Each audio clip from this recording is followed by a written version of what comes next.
Hi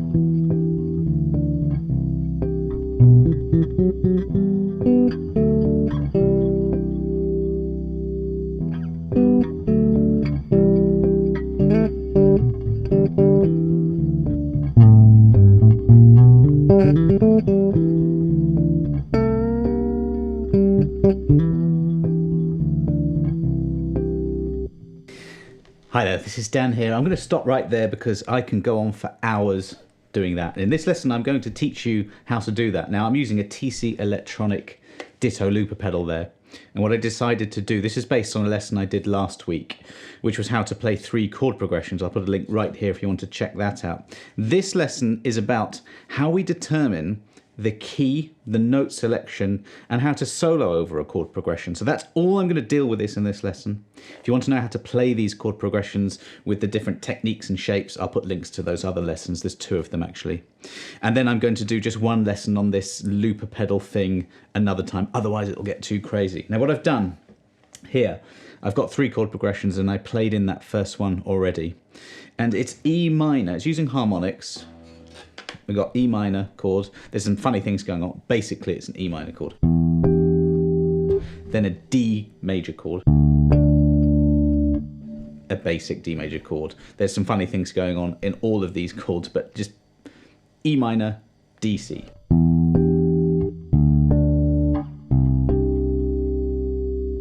So as we go through this lesson, you will catch the drift of what I'm getting at here, but what key is that in? Why do those chords belong to a certain key? What notes and what scales do we play over that? And how do we make a solo that sounds good? Those are the key questions, excuse the pun. But the chords are E minor, D, and C, and those belong to one key or one scale. And I'm going to explain that now, right? So the key of G major and or the key of E minor, they are relative keys. They contain the same notes and they contain the same chords.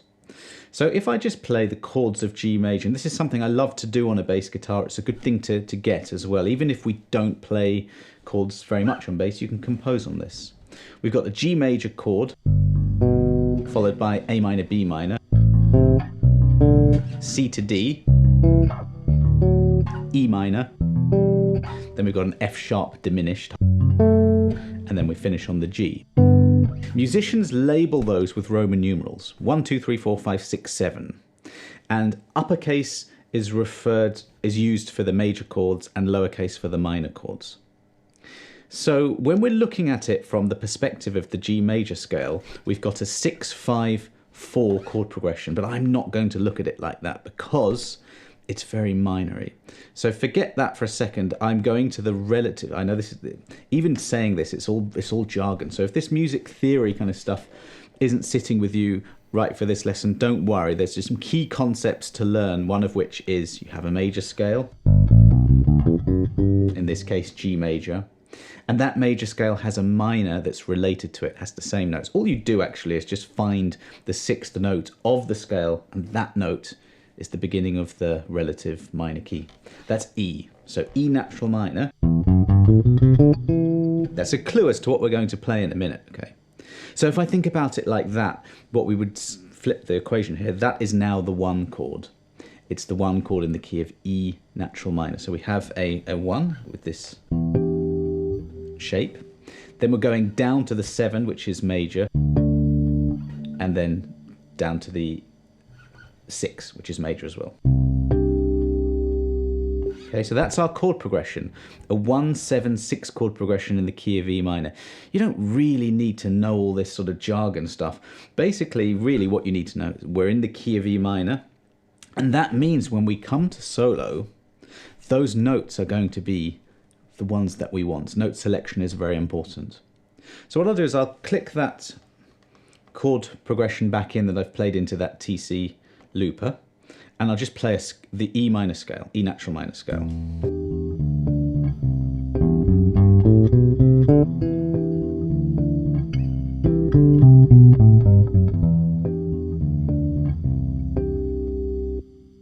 That shows that it fits perfectly. That chord progression and that set of notes works, so we're going to run with that. If we take the second and sixth notes away from that natural minor scale, we're left with a 5-note scale. That's the minor pentatonic scale. Listen to how that sounds. It's a really commonly used bluesy, rootsy sound that sounds excellent.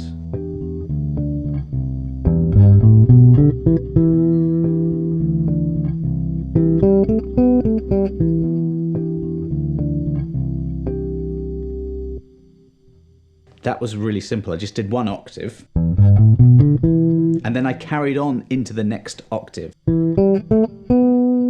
This brings me on to the point of knowing your scales everywhere on a fretboard.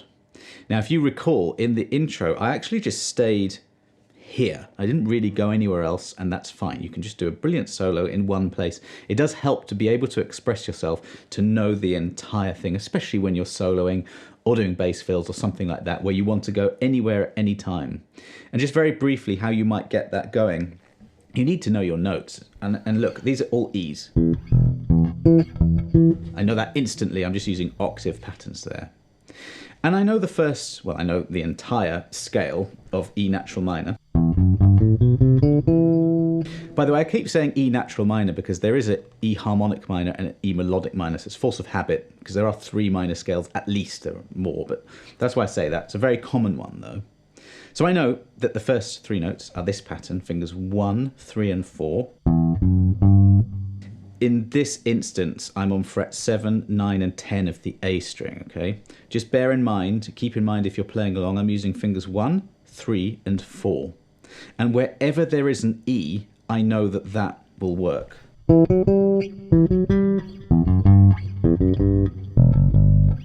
And that's the basis of learning your patterns everywhere. That's starting on the first finger. What if I did exactly the same thing, starting with the little finger?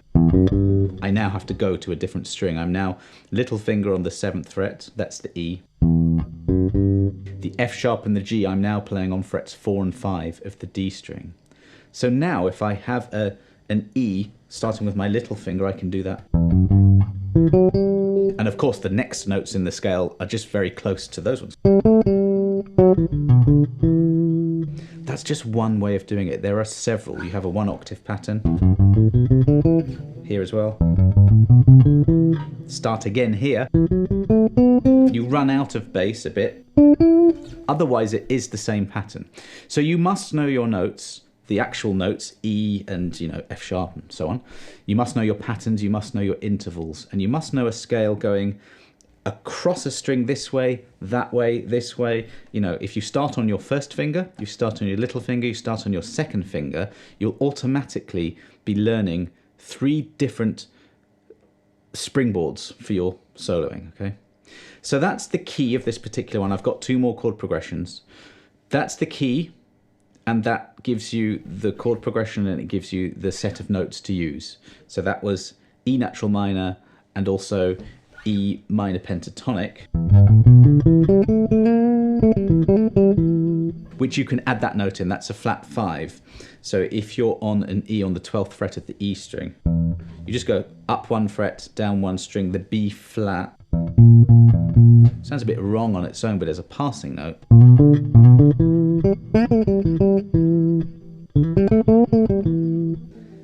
I love to lean on that. That's the blues scale.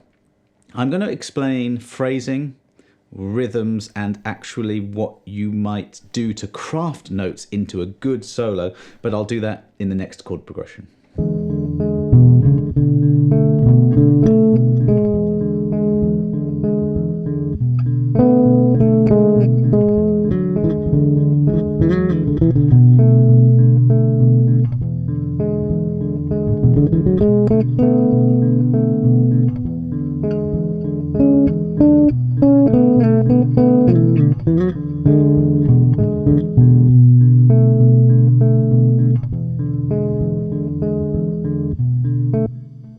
Different vibe here. Now, just quickly, I've got a Waves CLA guitar plugin going on behind me just to give a bit more atmosphere. I personally love hearing that sound when I'm playing. It makes me inspired when I play. It makes me want to keep playing. You can use anything. I love reverbs, delays, that kind of atmospheric, ambient kind of sounds, but go with your tastes. But here we have a slightly different vibe. What we have here is a B minor 7 chord. Remember, if you want to learn how to play this and the shapes, I'll direct you to the other lesson link in the description below. Going to an E7, B minor 7 to E7. You may have heard of this before. I mentioned Roman numerals in the previous example when we were in the key of E minor. Now we have a 2-5 progression. Ever heard that? 2-5-1, you may have heard. And think about this. Think about having to go backwards. If your B minor is 2, what would 1 be? Okay, so we go back down 1 in the alphabet, we get to A. So we're in the key of A major here. And again, I did it before. I did a set of chords that came from the key. This is harmonizing a diatonic scale. Diatonic just refers to your major and minor scales, basically. So if you're in the key of A, it's exactly the same as the example I gave previously of G major. I went G major, A minor, B minor, C major, D major, E minor, F sharp diminished, and then finally G again. I'm going to do exactly the same thing now, but just in the key of A. The order of those chords I just mentioned, I went major, minor, minor, etc., is going to be exactly the same here, but I'm now in the key of A. That happens to be 2 frets higher up than G anyway, so I'm on the 5th fret now, and we've got an A major chord, B minor, C sharp minor, chords D to E, D major to E major, F sharp minor, G sharp half diminished, and then A again. Okay, so what 2-5 means is to play, remember we're attaching Roman numerals to each degree of the scale to get these different chords. So chord 2 would be the B minor chord, and chord 5 would be the E major chord. Okay? The voicing I'm playing here is just a root, a 5, and a 10th, which is like your 3rd up the octave. Sorry, where am I? Yeah, minor. Minor here, not major. Which is lovely, actually. That's very nice. But here I'm doing a slightly different voice, a treatment to it. I'm putting in a 7th, okay? What that means is this. If you play an A major scale, the 7th notes, literally the 7, count from 1 and go up, hit 7. That note there, if I add that into the chord, I'll do it up the octave, you get a slightly jazzier sounding situation going on. And that's what I'm choosing to do here. B minor 7 to the 5, E dominant 7. It's just a 2-5 progression in the key of A. Now this is where things get interesting. The first chord progression was in a major key. The next one a minor key, sorry. The one after this, I'm going to do a major key.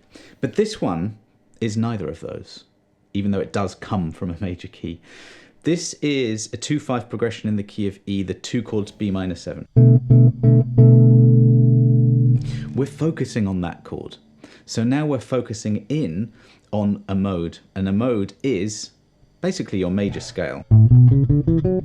Just starting on a different degree of the scales, in this case the second one. We get a B Dorian scale doing that. It is the notes of the A major scale, just starting on the 2nd degree. Before I go on to any more explanations, I'm going to click in the chord progression, and I'm going to play B Dorian up and down.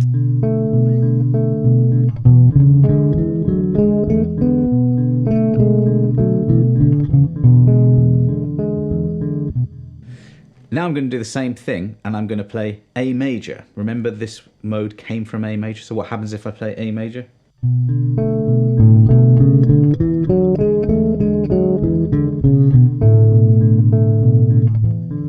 Well, it sounds pretty much the same because it is the same notes. But I like, because that B minor 7 chord is the 2 chord, we're playing on that, I like to focus things on that B. So I've learnt all my modes, and B Dorian is an extremely common one, okay? So it's like a B minor 7 to E7, and I don't think about it any further than that. I just think personally, B Dorian, or you can think A major if you know the major scale and you don't know the Dorian mode yet. You can just think A major and you'll still be right.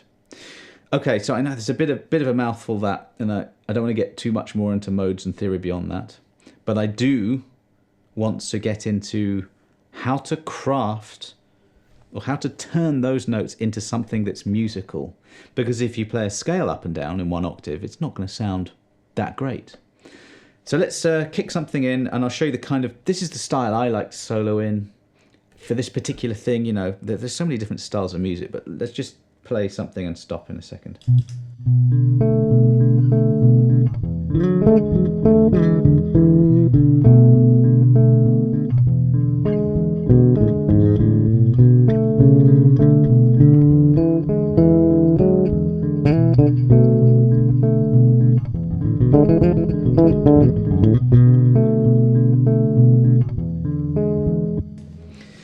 Okay, let's stop there. Now, we're getting into the realms now of phrasing and technique and rhythms, because those three things are how you get notes and make them actually sound any good. Phrasing is really just about organizing notes into rhythms, and especially if you use certain techniques, it sounds really brilliant. Let's start off with expressive techniques. Now, when I talk about those, I'm talking about slides. Okay, note length is another one. I kept that note short there. Slid back down. That's vibrato, which singers use a lot. That's a bend, which makes things sound really bluesy. You've got ghost notes, hammer-ons. That's a ghost note. Pull-off is the opposite. Now, here's the thing that you can do right now. Whether you have a looper pedal or not, or you have a digital audio workstation, or which is like Logic Pro I'm using, and you record this in, or what have you, or play along to my thing here. What you could do is just play a B minor pentatonic scale, well, a blues scale actually, B minor blues scale, this one. Okay, just play that scale. I'll actually kick this in so you can use this as a backing, and then I'll join in. And I want you to, I'll do it first actually. I'll do it first and I'll keep it going. I'm going to play the scale, but I'm going to inject in some rhythms and spaces. I'm going to leave gaps, and I'm going to put some rhythms in, but I am going to use just those notes. I won't go anywhere else. And then I'll keep it going. You can have a go if you've got your bass on you.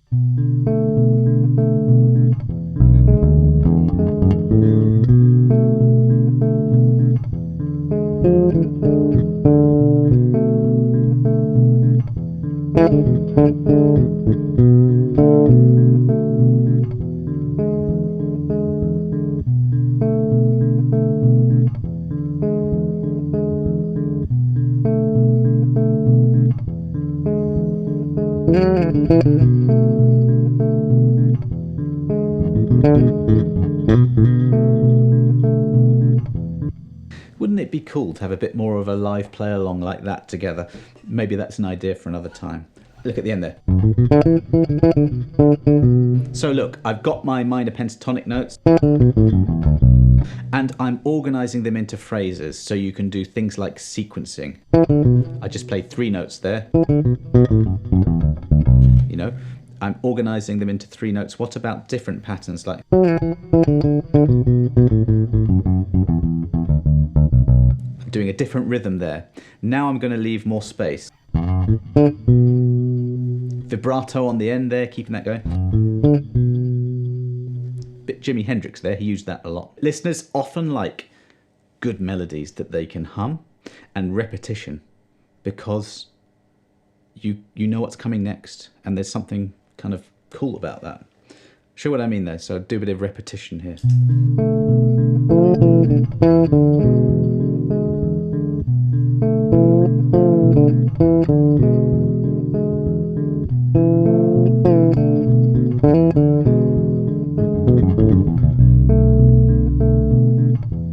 And I developed the idea at the end.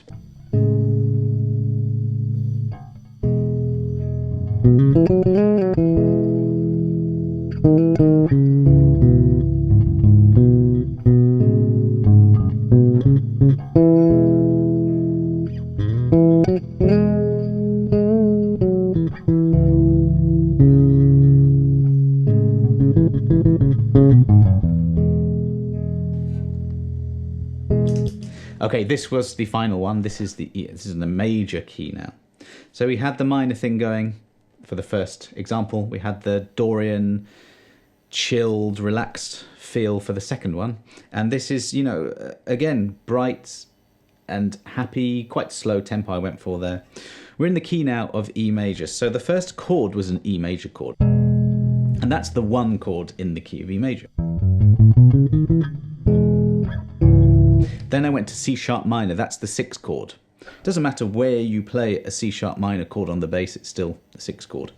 And I did a very simple voicing there. Voicing is the notes you put into the chord. A root, a 5, and a flat 10, which is the flat third up the octave. Could do a C sharp minor 7. Could do a C sharp minor add 9. That would have been nice.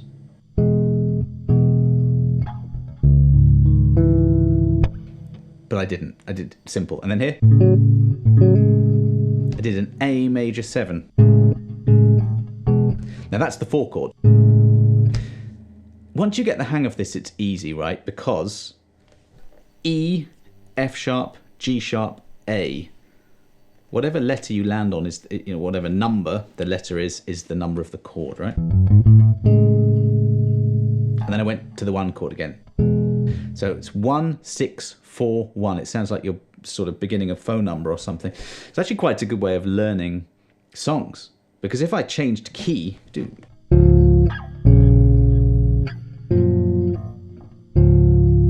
could do exactly the same patterns, just moving down or up. That's transposition, okay? So we find that we're in the key of E major using that chord progression. And all these chord progressions in this lesson anyway are fairly simple. We're not moving to a different key.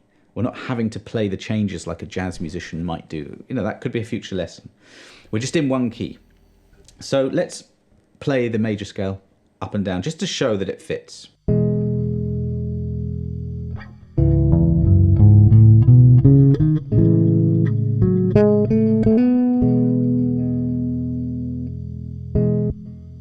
It's nice ending on the 5th there.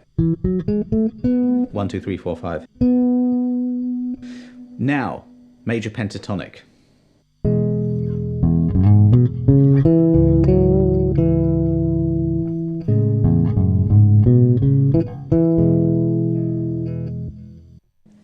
It's such a genius scale, the pentatonic in general. Every single note sounds right, and that's why I think it's a good place to start when you solo. This is a good pattern here. So let's use that pattern and, again, think about phrasing, think about repetition, think about leaving space, think about rhythms. So I'm going to play the major pentatonic with some hopefully with a bit of taste.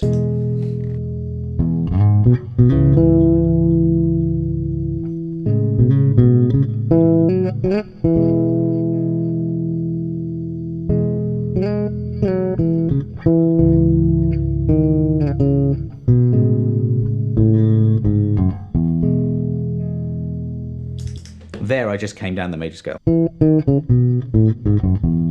really wanted to over-egg it there just to show you the relationship between the chords in a key and the scale, the harmony. I'm just going to do some sort of freestyle stuff just to finish the lesson. If there's anything that I think of that I think could benefit you, I'll stop and tell you what I'm doing.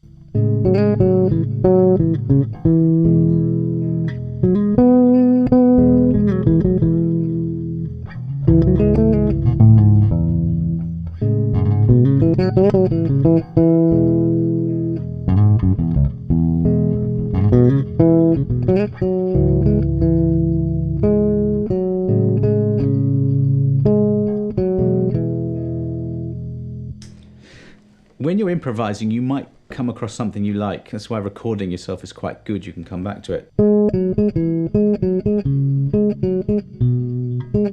I don't like that note.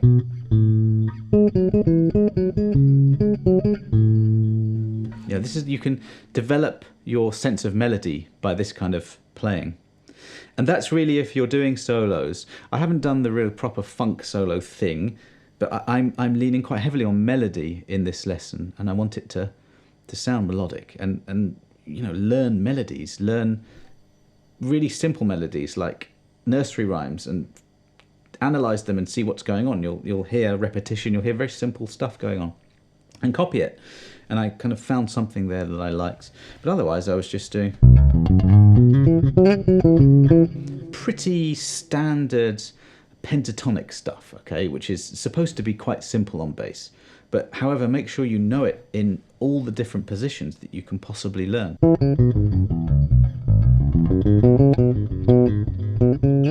Same principle applies as before. I must know the scale going across one string, both ascending and descending. If I'm playing my second finger on the root, it's always going to be the same. And then there's that pattern that I absolutely love, sort of my girl pattern, soul bass pattern. And after a while of doing these things, you will learn them, you will memorize them, you'll know the sound of them. And this translates directly to other parts of playing, not just soloing, okay? I know there's a lot that was in that lesson. You can go back to the beginning and watch it again and rewind bits. You can ask me questions via the comments below, or get in touch with me via my site. I reply to everything. There is a lot here, but I hope that you can see that the principles remain the same and not that difficult. I'm going to teach you how to use the looper pedal in the next lesson, and I don't think I'm going to plan that one. I think I'm just going to randomly play some chord stuff in and still show you the relationship between chord progression and key, and I'll do some fancier stuff, more sophisticated chord progressions than this lesson. But thanks very much for watching. I hope you enjoyed that lesson, and do give me a like and a subscribe if you don't mind. That helps the channel immensely. And also, like I said before, any questions, let me know. See you next time.